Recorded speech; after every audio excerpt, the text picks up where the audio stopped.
Ready to go back to green. As they come for the fourth and final turn, Zanardi will lead them. Second is Greg Moore, Ribeiro, DeFerrin, Jimmy Vasser.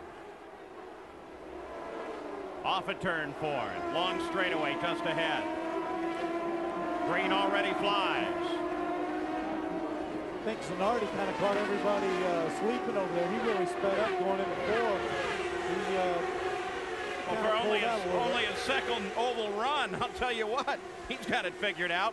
Look at this as Fernandez comes around Rahal. So Fernandez around Rahal for 6th place. Brief ride on the nose with Rahal there. He's being challenged now by Parker Johnstone, and Scott Pruitt's right there too. Looks like Scott might have made a change during that pit stop. He's getting a little bit more aggressive. A couple of the cars came in, decided to make some adjustments. We're on lap 23 now. 16 of the laps run under yellow here in the opening stages of what is a 400-kilometer run. Look at that, everybody looking to pick up on the draft. Alonso Jr., the only one that steps out. That's Michael Andretti right behind little Al in the black car. You know, what's interesting was during practice, everybody talked about the speed of the Honda, but what we're seeing here in the race is that nobody seems to really be pulling that much away on the straightaway. They seem to be pretty equal. Just right here with Michael Andretti. Watch his helmet. Give you an idea of how rough it can be as he moves alongside little Al, tries to poke his nose down there. Well, he wanted to take a look at it and let little Al know he was there, but you know, it's early in the race. He doesn't want to make any mistakes, but he's getting a pretty good ride. When you see his head moving around that mark, here he goes again. He's going to make the pass down into 1. Looks like he's got enough. They're going to go in. Little Al's tough. He doesn't want to give up that spot. But at the moment, that outside groove is still not quite enough. That's down 3 gears for almost everybody as they head into 1 and then back up to top gear. You know, that's an interesting point because we're talking about how unusual this is as an oval. Most ovals we race on, you put it in top gear and you left foot brake when you come there and stand back on the gas. But here, it's more like a road circuit in that respect. You come, stand on the brakes, go down 3, some of them 4 gears, and then accelerate back up.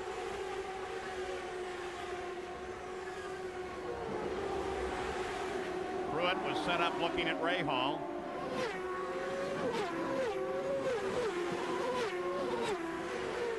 Nothing changes at the front. Zanardi with a slim lead.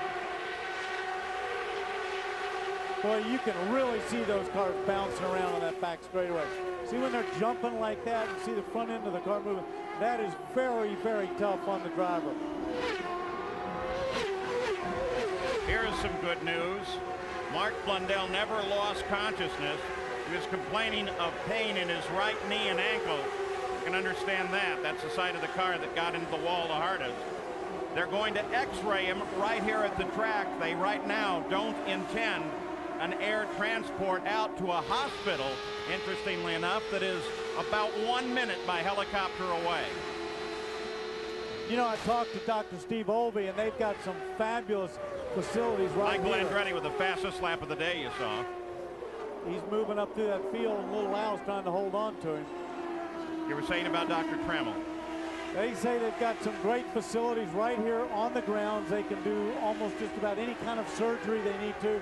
They've got a fabulous hospital just a minute away. And if they really need to do something very, very serious, they've got a plane standing back to take them to the best hospital in Brazil over in Sao Paulo, which is 45 minutes away. One of the interesting things about that proximity of the hospital, of course, Scott Goodyear is over in that hospital, but the team gave him a team radio, and it's close enough he can hear what's going on. Yeah, and I talked to Scott earlier, and he said he just wanted to tell everybody he'd be back. He was sore, but he felt okay, and they're flying down a brace for him. And he really wanted to be over here today, but they didn't want to move him until he had that brace on. This is the battle for 5th. Johnstone trying to overhaul Fernandez. Fight for 6th, that Team Tasman and 2 Hondas.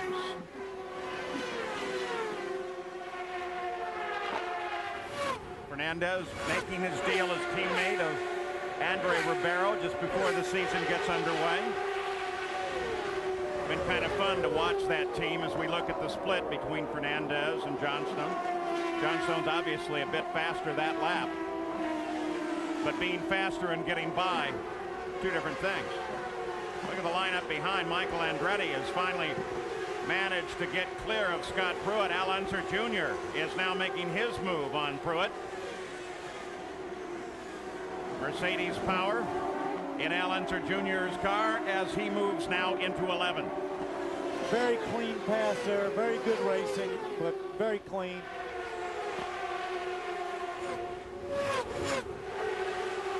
There's a good shot of how much they're moving around. I tell you, Michael is really flying at the moment. He's picking up the pace, and he looks like he's closing in on Rahal at the moment.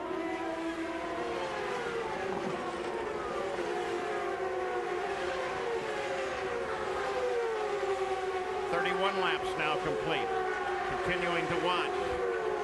Now moving back to Mauricio Gugelmin and Eddie Lawson. Television feed here coming from Brazil Television.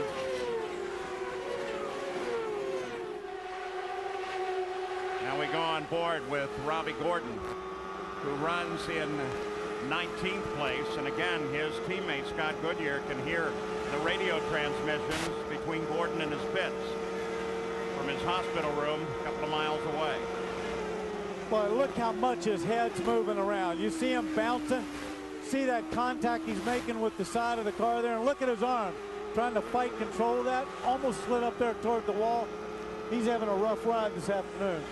Exactly what you said right at starting. By the way, to correct myself there, behind Gugelmin, that was Brian Herta, not Eddie Lawson. Still early in the season for some of us.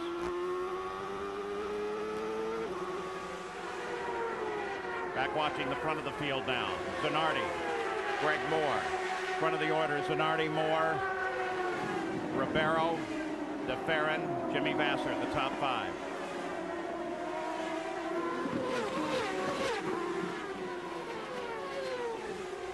Let's go pit side. Jack Arute, report on Robbie Gordon. And we may say the most about how tough this track is. Robbie Gordon been talking back and forth to Derek Walker on the radio, and Scott Goodyear, as you said, can hear it in the hospital. But this is what Robbie finally said when they went back to green. Guys, this is a tough racetrack, and it's going to be a long day. 100 laps to go as now the lead of the race begins to encounter traffic ahead. Remember the first race at Miami? Further apart on Mark Blundell. He's awake, laughing, and he said that his brakes went. Now, that's a question. Total loss of brakes is what he was reporting. We were concerned about that.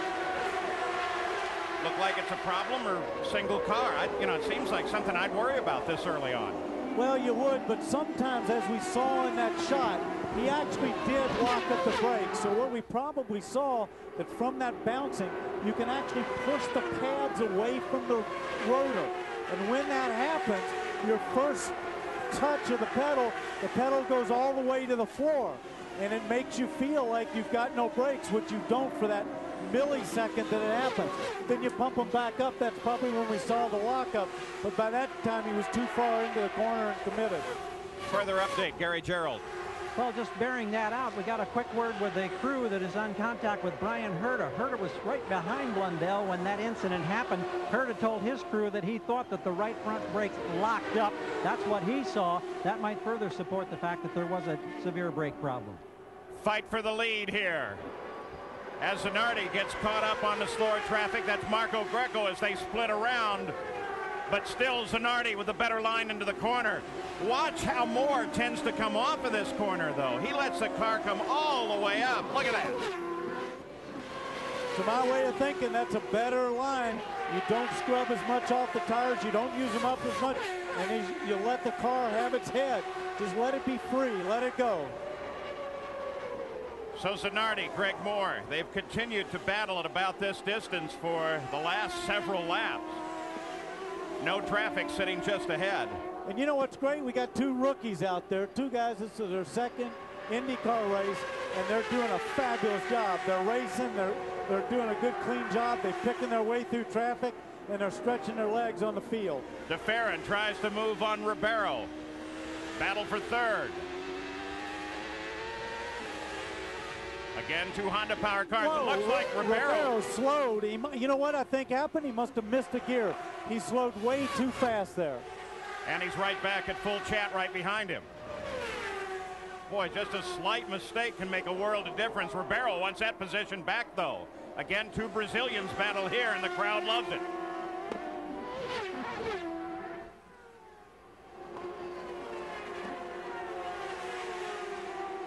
Well, whatever it was, it seems like it. I think you're probably right, Danny. Just a missed gear coming off of the first turn there. There's the order after 37 laps with 2 rookies out in front. We're back at the Rio 400. Nothing's changed, but it looks like it may be about to. Zanardi under heavy challenge by Greg Moore. The blue and white 99 of Moore right there, tucked right in turn 1. Moore comes a little to the inside now. Lets him know he's there. Turn 3. Heading down into turn 4. Just observe my observation. It just looks like Moore's car, as he lightens his fuel load, is just coming a little bit more alive. It just looks like he's got a little bit more. You saw that speed. He's 1 mile an hour faster. Can't quite figure a way to get around him, but he looks like he's going to make a go of it any moment. Comparison of power again. That car right there, Greg Moore, that's Mercedes power. The car in front is Honda power. Oh, another car. Looks like Fernandez against the wall. So we're yellow again. Hard to tell what got him backwards and up against the wall. So ideal time for the pit stops. And there's Fernandez up against the wall and obviously okay right at the observer's stand. They got back there pretty quick. Guarantee you they weren't there when he got there. Here it is, Danny. Looks like he just lost it under braking. Just slides around.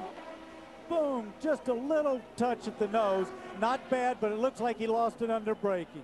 Let's go to Gary. Alex Zanardi, remember, with virtually no oval track experience, unfamiliar with pit stops, but this looks very smooth. He's rolling. We've got him in 12.4 seconds. Terrific stop under yellow for the rookie Zanardi. And out ahead of Greg Moore. Remember at Miami, under yellow on his pit stop, a wheel came off as they came out of the pits. Crowd's loving this. You ought to hear them roar. They haven't seen this before, an IndyCar pit stop. Jack Arute. Well, Scott Pruitt is the last in the middle of the Packers to come in on pit road. He took 1.5 turns on the left front wing, but very close action during that exchange for Andre Ribeiro. Ribeiro's stop was just about completed. Pruitt in the pit box, 2 ahead of Ribeiro, initiated his turn in, and it almost took the front wing off of Andre Ribeiro. He was on the brakes quickly, though. No harm, no foul. And you saw this guy, Brian Herta, slid past the pit. Gary? Oh, that was a major concern for many of the teams because you can notice the contrast in surfaces. It's cement on the actual place where they stop and hit their marks. It's asphalt outside. Brian Herta came sliding through here, missed his mark, rolled him back, stalled the engine, and now the frustration factor has really escalated. It roars to life. He'll light it up, and look at the concrete dust as he spins away back out onto the asphalt. Fortunately, well, Gary, right at the end of the speed zone of 60 miles an hour. Well, Gary, that's right, but you know what? They've been running on that for 3 days. You got to know, they've got to know what's going on. The interesting part is I talked to Mo Nunn and Zanardi's team, and he said they were really concerned because when he was leading a race and now making a pit stop under that kind of pressure, he made a great stop. The pressure's obviously not getting to him. That was a 12-second stop. Herta went into the pits in 6th, came out in 19th, so it hurt him big time. So now lined up behind the pace car, Zanardi wins the pit battle. The report that Adrian Fernandez is okay. Of course, I think we saw that when we saw the shot in the cockpit. And try this on for size. They're trying to get him bump started, is the report we have, and let him drive on down into the pits himself. So, on board with Christian Fittipaldi, who is trying to move up through the field and has made it up to 14.